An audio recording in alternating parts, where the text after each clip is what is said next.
Chapter 4. Is it her?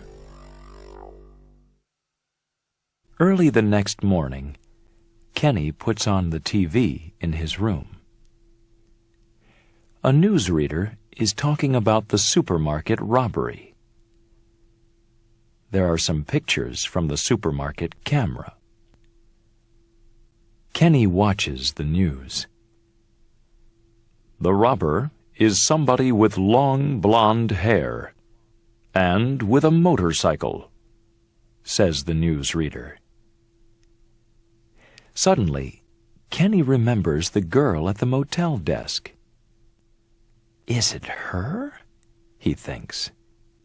Is she the robber?